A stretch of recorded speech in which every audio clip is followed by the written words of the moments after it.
Part 4, here we are. So now I'm still waiting on some parts to come in the mail, but a few more have come in. I kind of purchased some stopgap resistors before being pointed to a better resource for some new old stock ABs. So these are just some, I guess, more generic ones from Tubes and More. So I do have these, but I think I'm going to hold on to these as spares and then use the ABs once they come in, hopefully soon. So really the goal today, because there's not a ton I could do, is to remove these electrolytics, so these light blue Ducati caps here, and just kind of start mocking up with these F&T caps. So in part 3, I kind of talked about my shock as to the size of these and my questioning whether they would fit. So I have seen photo proof that they do fit.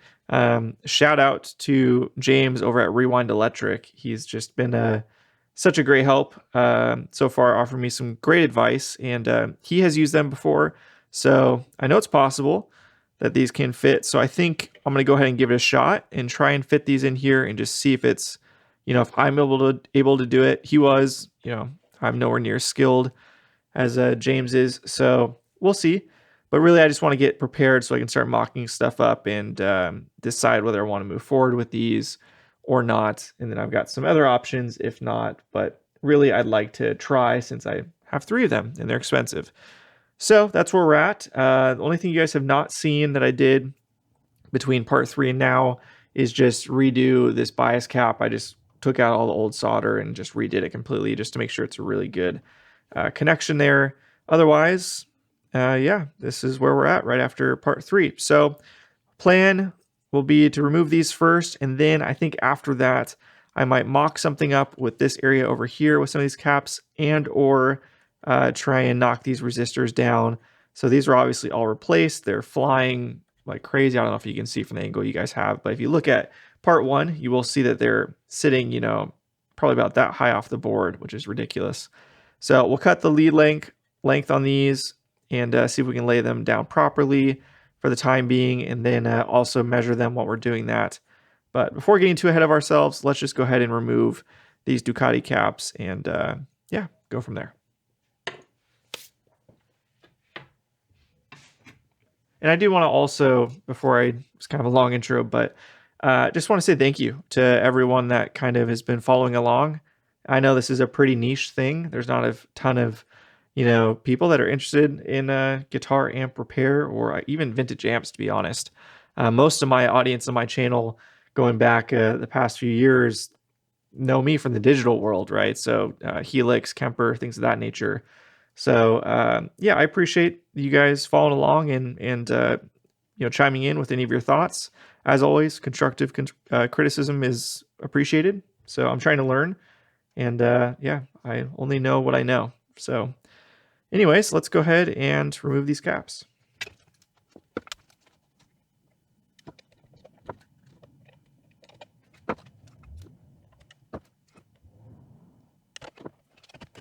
This is crazy, this giant glob of solder here.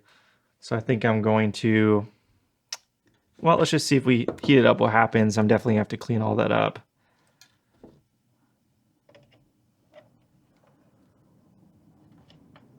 It's literally, I mean, if you look at the part 1, you'll see it, but it's got to be, I don't know, maybe at least half an inch tall worth of solder that's just built up here.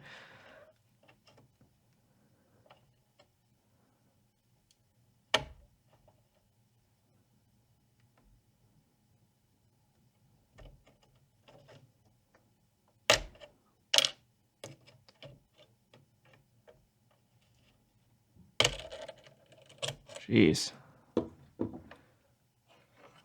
Wild. And how just terrible these resistors were placed. I just don't understand. I don't. I'm very much a beginner at this, but like, come on.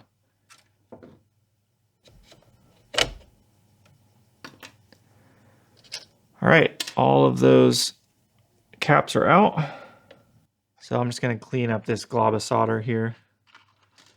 Insane. I don't know if it's best to use the braided wire for giant globs like that or the solder sucker. I think I'm going to start with braided wire. or whatever you call this.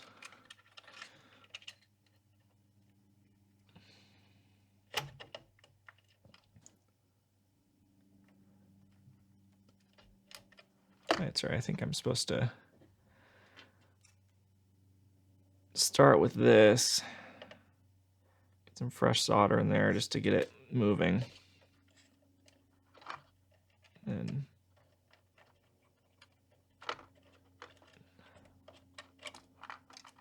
geez.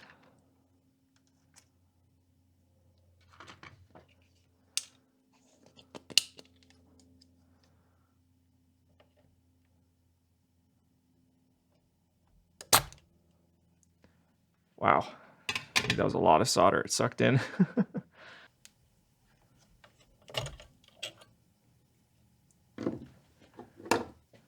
It's quite gross looking there. So you can see the ground wires popping up here. So far, I've just been bending them over a little bit so they're a bit more out of the way. I don't know if that's what you're supposed to do or not, but to me it just makes sense. Try not to put a lot of pressure on it, just kind of bending them over out of the way. I don't know if you can see that, but I bet there's a lot that is pulled under there because it seems like it just keeps going.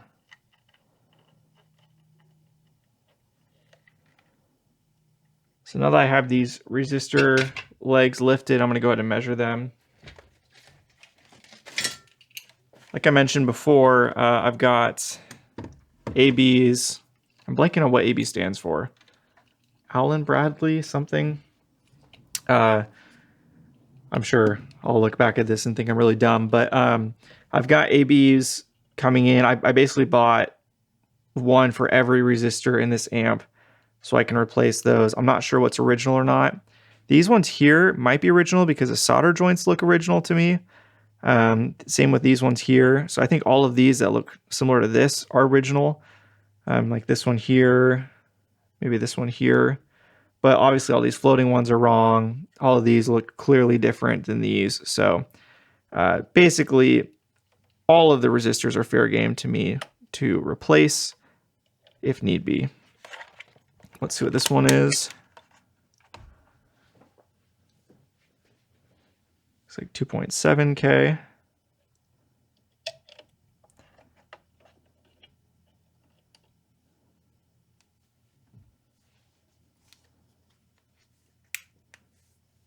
And interesting. Let me pull up the schematic and see what it's supposed to be.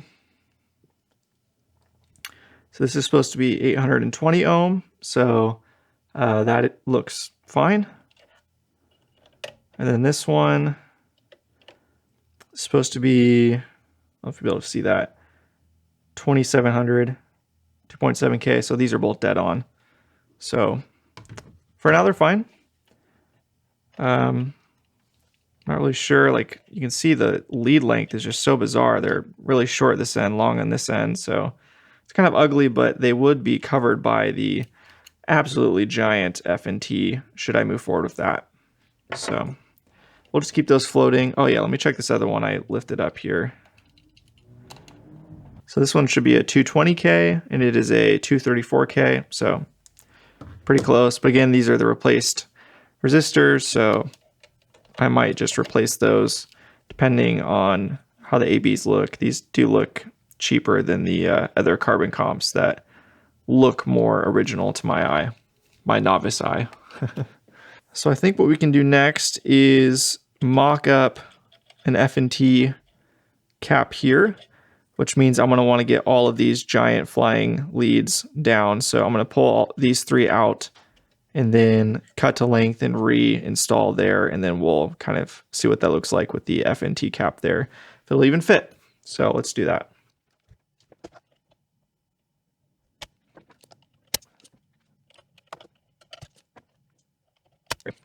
So now we got all of those out, kind of lift those out of the way. I'm going to take some isopropyl and try and clean this up a little bit here. So actually let's measure these real quick. So this bottom one should be, looks like 1 meg, and it is. That's fine. This one should be also 1 meg, 1.1, so that one's a bit high.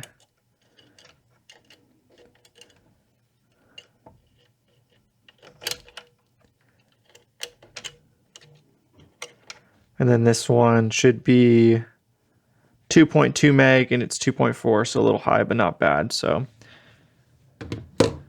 nothing crazy with these. We'll get them temped in, and then I'll almost for sure swap these ones out. But for now, let's just get these in, if nothing else, for additional practice. All right, one more to go here, and then I will solder them in completely. These are a bit tricky. I'm trying to avoid these caps right here. Not a whole lot of space to do so.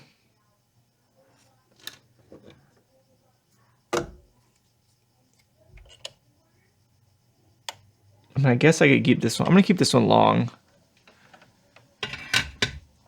on that side, because I kind of like all the resistors being close together like that. So I'm just gonna bend it like that. Much better than it was. So I will go ahead and solder this leg in and then do those.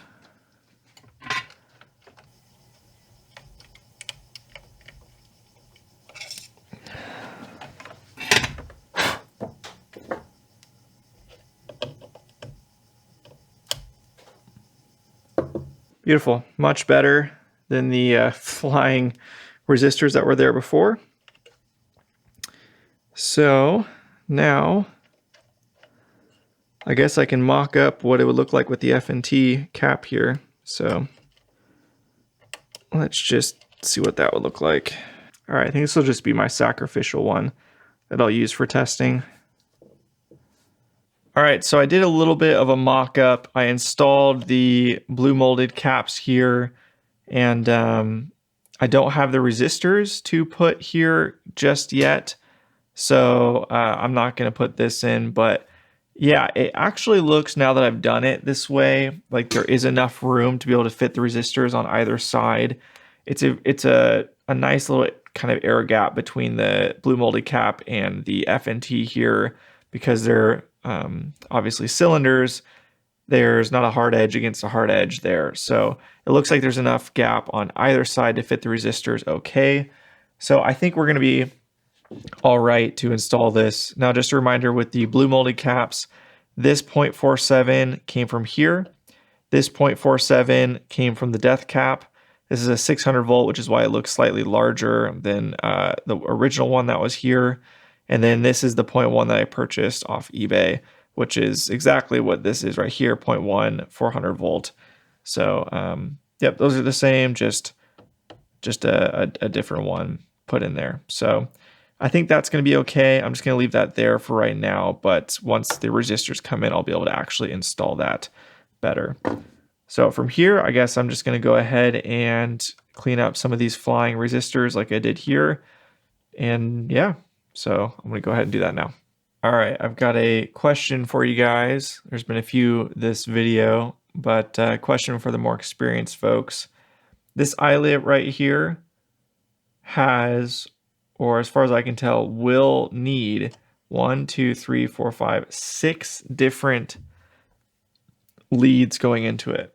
So you have at least one from the capacitor or dual capacitor that's supposed to go here. One for each resistor, that's 3. One for this resistor, that's 4. And then there's one for this ground right here, that's 5.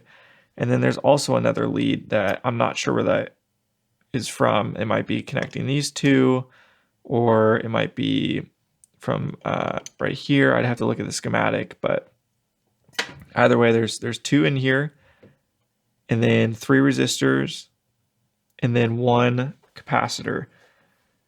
I don't understand how you fit all that in one eyelet. It looks like the eyelet's basically maxed out with 5. So does anyone have any tips for that?